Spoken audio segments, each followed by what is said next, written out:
Assalamualaikum warahmatullahi wabarakatuh. Hai semuanya. Kami dari kelompok 6, mahasiswa UIN Syarif Hidayatullah Jakarta, Fakultas Ekonomi dan Bisnis, Program Studi Ekonomi Pembangunan. Di video kali ini kami akan membahas isu tentang kebijakan ekonomi nasional yang bersifat makro dan menyeluruh cenderung kurang sesuai untuk memecahkan masalah pembangunan di setiap daerah. Nah, isu kebijakan yang kami pilih ini adalah mengenai kegiatan prakerja. Nah, kami akan memaparkan pendapat dari salah satu dosen ekonomi UIN Syarif Hidayatullah Jakarta dan juga salah satu masyarakat yang pernah mendapatkan kegiatan prakerja tersebut. Halo, saya Saramita Anastasia Manalu dengan NIM akhir 117. Halo, saya Intan Aulia dengan NIM akhir 122. Hai, saya Salwa Zakia dengan NIM akhir 016.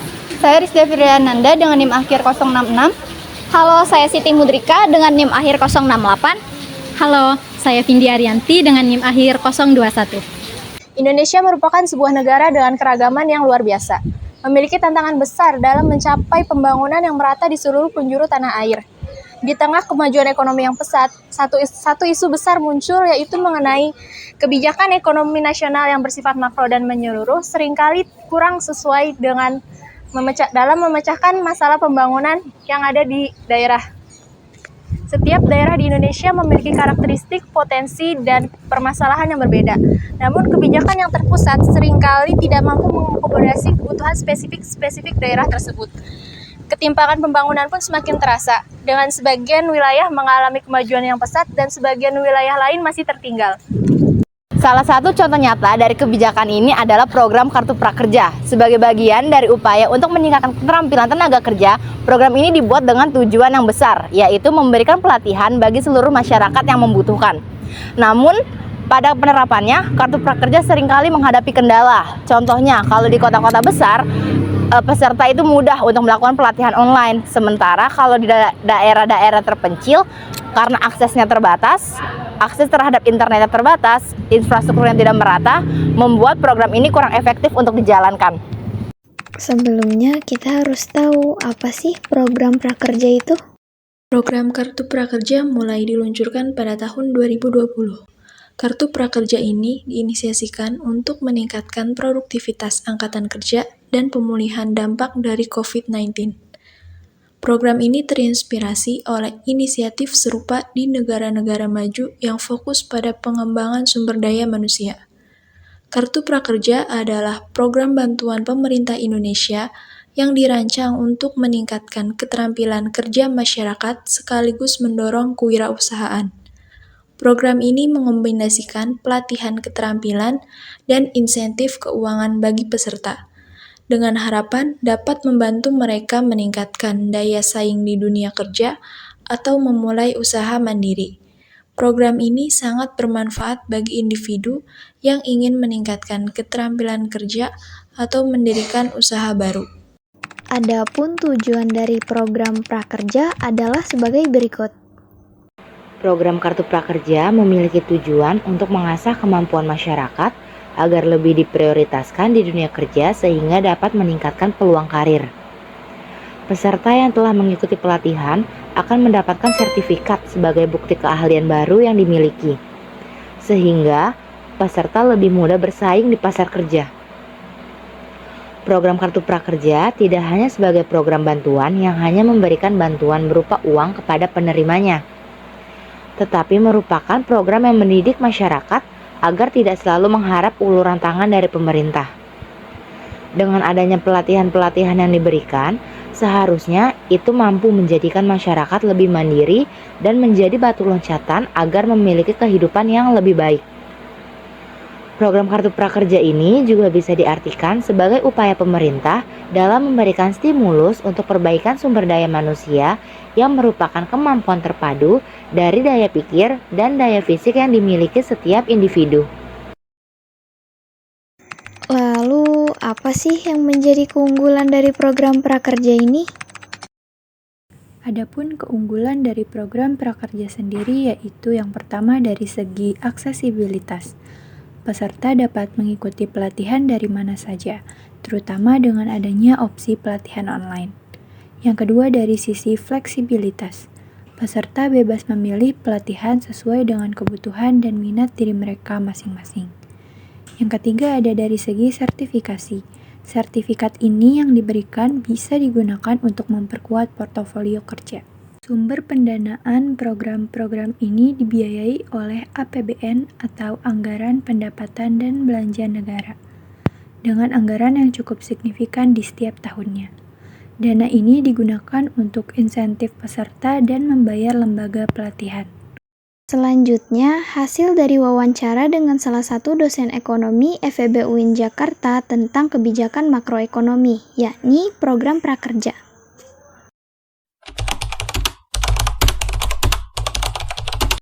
Menurut dosen kami, kebijakan fiskal dan moneter secara umum yang dilakukan di Indonesia memiliki tujuan akhir yang sama untuk meningkatkan kesejahteraan masyarakat, termasuk pemerataan ekonomi.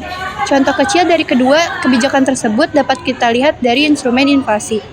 Kita semua tahu bahwa inflasi ini bertujuan untuk menjaga daya beli masyarakat, yang mana tujuan akhir dari menjaga daya beli masyarakat itu adalah untuk kesejahteraan masyarakat itu sendiri. Menurut dosen kami, secara pribadi kebijakan makro yang dapat dilihat di RPJMN dan RPJP sudah mengakomodir semua permasalahan yang sedang dihadapi. Kalau contohnya di daerah terpencil, ada kemiskinan. Kebijakan kita yang fokus pada pengentasan kemiskinan sudah banyak diberikan, bahkan diimplementasikan sampai ke daerah 3T, yaitu daerah terluar, tertinggal, dan terbelakang.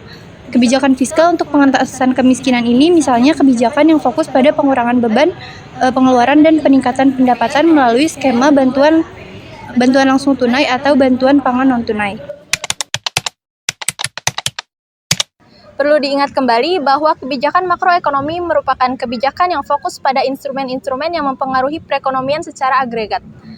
Maka dari itu, kebijakan makro jelas sekali fokus pada variabel-variabel yang terkesan variabel nasional, misal pertumbuhan ekonomi, tingkat pengangguran, inflasi, neraca pembayaran, dan sebagainya. Untuk menjawab pertanyaan yang diajukan tadi, menurut dosen kami, benar barangkali bagi sebagian pihak beranggapan bahwa kebijakan ekonomi makro yang bersifat nasional seringkali tidak dapat menyelesaikan masalah pembangunan di tingkat daerah. Ini hal yang wajar dan sah-sah saja, sebab kelompok ini beranggapan bahwa idealnya pemerintah daerah yang paling tahu permasalahan di masing-masing daerah tersebut. Dari kondisi itu, maka timbul persepsi adanya ketidakberhasilan implementasi kebijakan nasional di tingkat daerah. Sebenarnya, perlu sinergi yang lebih baik lagi antara pemerintah pusat dan daerah. Kebijakan yang dicadangkan pemerintah pusat yang bersifat umum tidak serta-merta langsung dilakukan atau diimplementasikan, tapi perlu disesuaikan dulu dengan karakteristik tiap daerah.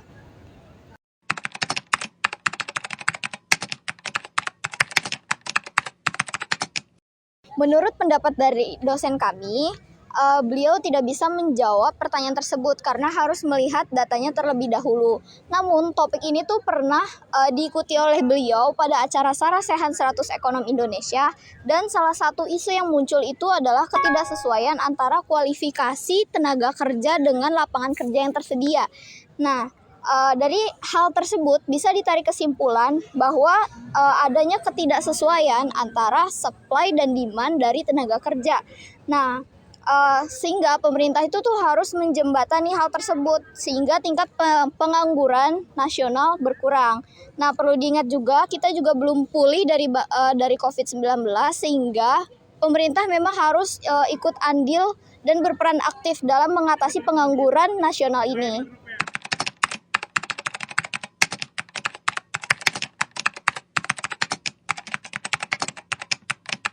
Menurut dari dosen kami, kebijakan ini sebagai upaya pemerintah untuk menjembatani isu ketidaksesuaian antara permintaan dan penawaran dari tenaga kerja di Indonesia. Nah, upaya ini menurut beliau itu bagus untuk dilaksanakan. Namun, perlu diperhatikan lagi bahwa pelatihan dan kegiatan peningkatan kompetensi tersebut tuh harus sesuai dengan kebutuhan pasar tenaga kerja yang ada di Indonesia dan yang ada di daerah tersebut gitu. Nah, efektif atau tidaknya program Kartu Prakerja ini beliau belum bisa menjawab karena harus mengadakan riset lebih lanjut gitu. Namun efektif atau tidaknya ini pasti dipengaruhi oleh pengawasan dari pemerintahnya tersebut. Menurut dosen kami, seperti yang disampaikan Prof. Stella Christy atau Wamen Ristek Dikti, di antara banyak kebijakan, diperlu kebijakan serius yang fokus pada upaya peningkatan kualitas sumber daya manusia. Saya sangat sepakat dengan hal tersebut sebab SDM sebagai kunci dari keberhasilan pembangunan. Di antara melalui upaya pemerataan akses pendidikan pada segala tingkatan. Menurut dosen kami, kebijakan ekonomi makro sebenarnya sudah sangat baik di negara kita. Pemerintah sangat responsif dengan isu-isu yang dapat berdampak pada perekonomian nasional. Hanya saja, saya harap ada sinergisitas yang lebih baik lagi antara pemerintah daerah dan pemerintah pusat. Dan mungkin pemerintah daerah perlu diberi tambahan ruang untuk dapat melakukan banyak inovasi kebijakan yang dapat diimplementasikan. Karena hambatan birokrasi menjadi momok yang sangat menghambat inovasi.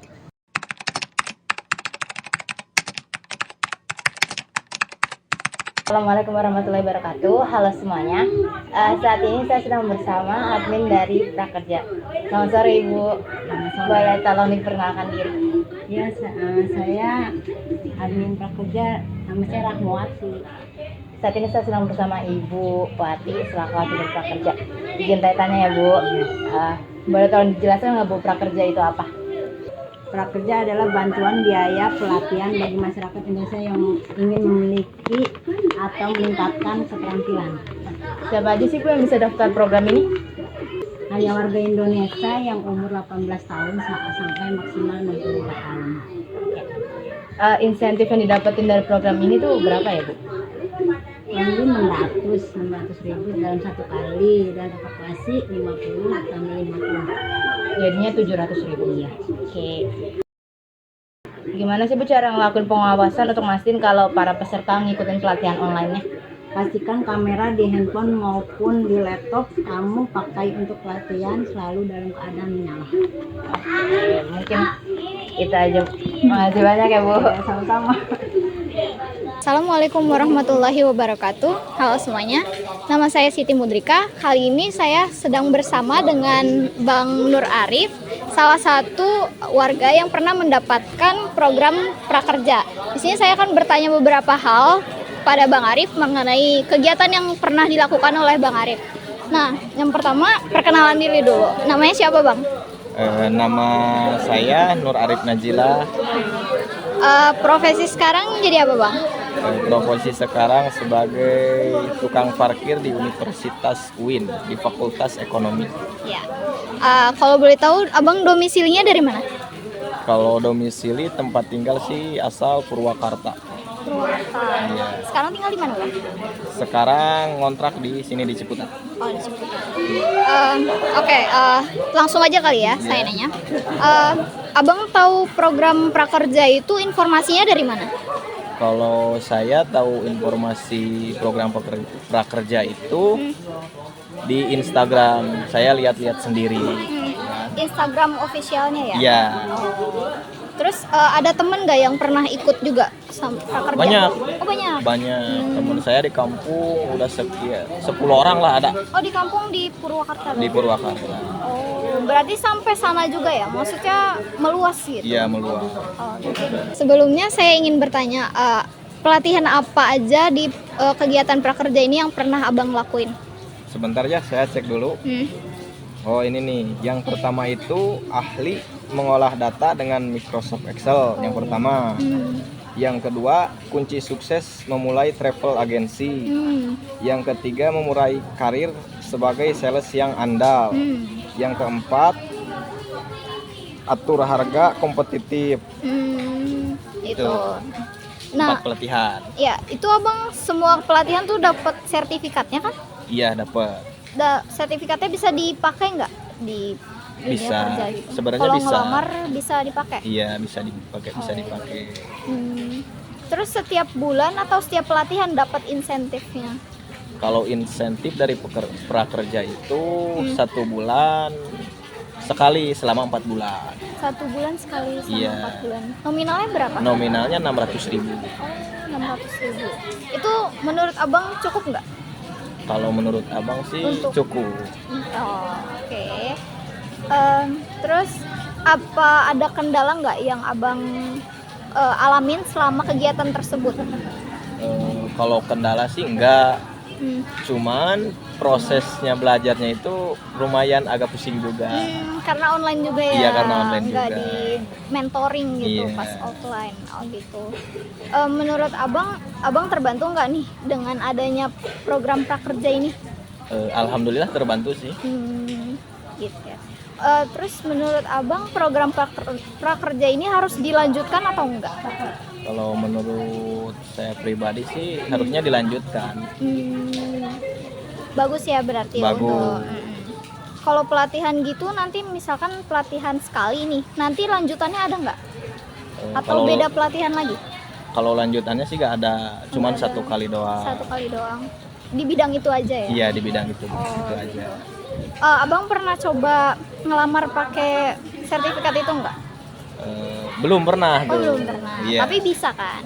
Bisa. Iya. Iya, boleh. Kalau misalkan dari kegiatan prakerja tersebut, apa sih benefit yang abang dapetin? Kalau benefit yang abang dapetin sih, yang pertama itu kan ada 3 lah ya. Yang pertama itu istilahnya uang, insentif. Insentifnya ya? Ya, yang kedua ilmu. Ilmu. Yang ketiga sertifikat. Kalau sertifikat itu istilahnya bisa kepake juga buat kita ngelamar kerja. Cuman abang diri pribadi belum pernah nyoba ataupun pakai. Gitu ya bang. Iya. Ya udah itu aja. Sekian wawancara dari kami. Makasih ya Bang Nur. Ya, sama-sama. Ya, dadah. Dadah. Kesan saya untuk program prakerja itu yang pertama sih bahagia, yang kedua cukup membantu juga lah sama pribadi saya, sama pengetahuan saya juga, tapi perlu banyak perbaikan, entah itu dalam pembelian pelatihan ataupun pas mengerjakan pelatihan, karena itu semua online. Saya tidak bisa tanya jawab sama narasumber itu. Adapun pesan saya untuk program prakerja harus dilanjutin. Kenapa? Karena berguna bagi anak-anak muda Indonesia. Istilahnya perkembangan ilmunya itu akan lebih tertata lah istilahnya. Dan cukup baik juga buat anak-anak bangsa Indonesia. Mudah-mudahan bisa diperpanjang, bisa terus diperbaiki segala sistem pembelajarannya. Jadi, kami dapat menyimpulkan kebijakan makro di Indonesia telah menunjukkan upaya besar untuk meningkatkan kesejahteraan masyarakat dan pemerataan ekonomi. Namun demikian, terdapat tantangan dalam menjalankan kebijakan nasional di tingkat daerah. Oleh karena itu, sinergi yang lebih erat antara pemerintah pusat dan daerah menjadi sangat diperlukan. Pada isu pengangguran, permasalahan antara kualifikasi tenaga kerja dan kebutuhan pasar menjadi perhatian utama. Seperti program Kartu Prakerja adalah langkah positif, tetapi efektivitasnya harus dievaluasi lebih lanjut berdasarkan data dan dampaknya terhadap penyerapan tenaga kerja. Secara keseluruhan, kebijakan ekonomi makro di Indonesia telah berada di jalur yang tepat, tetapi masih membutuhkan perbaikan, koordinasi, dan pengembangan untuk memastikan pembangunan yang berkelanjutan.